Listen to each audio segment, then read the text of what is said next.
और खेल को लेकर मौजूदा सरकार बहुत गंभीर है, खिलाड़ियों को सम्मान देने के लिए उनके प्रशिक्षण तक। लेकिन इन सब के बीच एक सच्चाई ये भी है कि योजनाएं धरातल पर उतर तो जाएंगी, लेकिन बाद में उनकी हालत दयनीय हो जाती है। कुछ कारण तो प्रशासनिक होते हैं और कुछ हद तक सामाजिक भी। गढ़वा से इस रिपोर्ट को देखें। कुछ करिए, बस बस बड़ा बोले, अब कुछ करिए।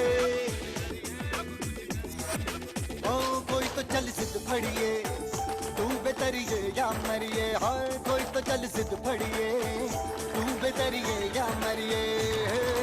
शक दे हो शक दे इंडिया, शक दे हो शक दे इंडिया, शक दे हो शक दे इंडिया, शक दे हो शक दे इंडिया।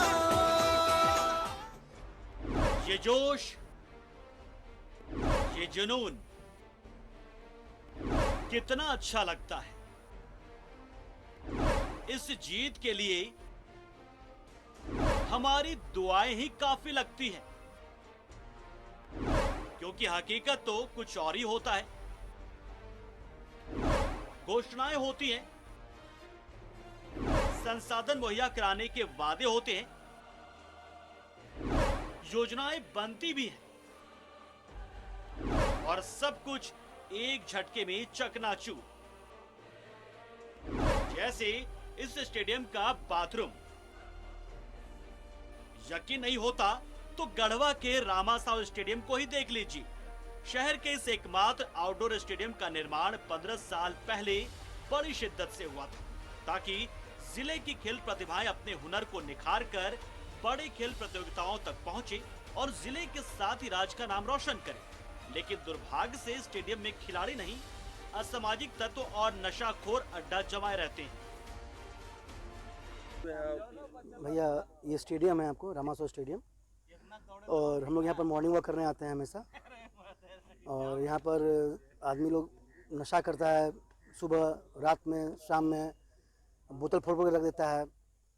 पूरा स्टेडियम का स्थिति एकदम तहस नहस करके रख दिया है। भवन विभाग की तरफ से इसके जीर्णोद्धार की कोशिशें भी हुई, लेकिन शायद पैसों की बंदरबाट की।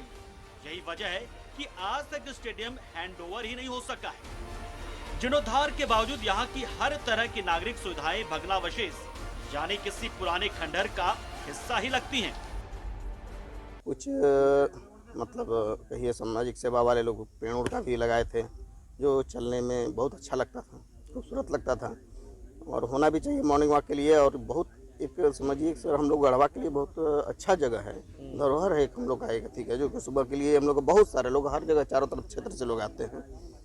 लेकिन धीरे धीरे एक एक करके स्टेडियम का अंदर का बाहर का टूटता गया, हम लोग देखते रह गए। और जिले के खेल अधिकारी भी मामले को टालते नजर आते हैं। कहते हैं कि स्टेडियम का हैंडओवर नहीं होने की वजह से आज इस हालत में है। हम लोग प्रशासन का मदद ले सकते हैं। मैंने प्रशासन में एक एफआईआर करने के लिए भी अर्जी डाली थी पिछले साल ही। तो जब हमने एफआईआर के लिए वहाँ पे एप्लीकेशन डाला तो उन्होंने कहा कि ये आपका है, तो फिर पता चला कि ये तो हमारा है ही नहीं, तो फिर हम किस गुनाह पे वहाँ पे एफआईआर कर सकते हैं। तो उसको फिर हैंडओवर करने के लिए हमने उपायुक्त महोदय से मिला। और हर कोई अपने अपने हिस्से की जिम्मेदारियों और जवाबदेही को दूसरे पर टाल रहा है, लेकिन स्टेडियम की इस बदहाली का गुनाहगार तो हर कोई है, स्थानीय लोग भी, प्रशासन भी। न्यूज़ 11 भारत के लिए गढ़वा से आशीष की रिपोर्ट। और सीधा रुक करेंगे, गढ़वा का सहयोगी आशीष हमारे साथ है। आशीष, खेल और खिलाड़ियों को लेकर राज्य सरकार तो बेहद गंभीर है, लेकिन स्टेडियम अभी तक हैंडओवर नहीं हुआ है, जिससे खिलाड़ी यहां नहीं पहुंच पाते हैं खेलने। स्थानीय रामासाहू उच्च विद्यालय के नाम पर एक स्टेडियम का निर्माण कराया गया था, जो आज से 10 साल पहले इस स्टेडियम का निर्माण हुआ। उसके बाद जीर्णोद्धार के नाम पर लगभग करोड़ों रुपए की लूट किया गया। अब एक सवाल है कि आखिर स्थानीय प्रशासन इस स्टेडियम को क्यों इग्नोर कर रहा है? ये देखने की चीज़ है। अभी तक न तो खेल पदाधिकारी जो स्थानीय हैं गढ़वा जिला, वो कहते हैं कि हमें हैंड ओवर नहीं किया गया स्टेडियम।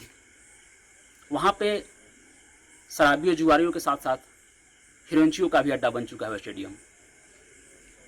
स्थानीय लोग का कहना है कि अगर सरकार करोड़ों रुपए खर्च करके स्टेडियम बनाती है तो क्यों उसे स्थानीय खेल पदाधिकारियों के हाथ हैंडओवर नहीं किया गया। एक सवाल है कि आखिर सरकार करोड़ों रुपए खर्च करती है और ऐसे जुआरियों के लिए, शराबियों के लिए वो स्टेडियम छोड़ दिया जाता है। लोग जाने से डरते हैं क्योंकि वहाँ पे असामाजिक तत्वों का अड्डा बन चुका है वो स्टेडियम। स्थानीय लोगों में काफ़ी आक्रोश है। लोगों का कहना है कि जब स्टेडियम का निर्माण हुआ था तो हमें उम्मीद थी कि शायद हमारे भी बच्चे महेंद्र सिंह धोनी, दीपिका कुमारी जैसा नाम विदेश पटल पे गढ़वा जिला को रखे। तरीके से राज्य सरकार खेल और खिलाड़ियों को लेकर गंभीर नजर आ रही है। जाहिर तौर पर जब स्टेडियम बने गए हैं तो वो खिलाड़ियों के लिए होने चाहिए, ना कि नशेड़ियों के लिए। बहुत बहुत शुक्रिया आशीष जानकारी के लिए।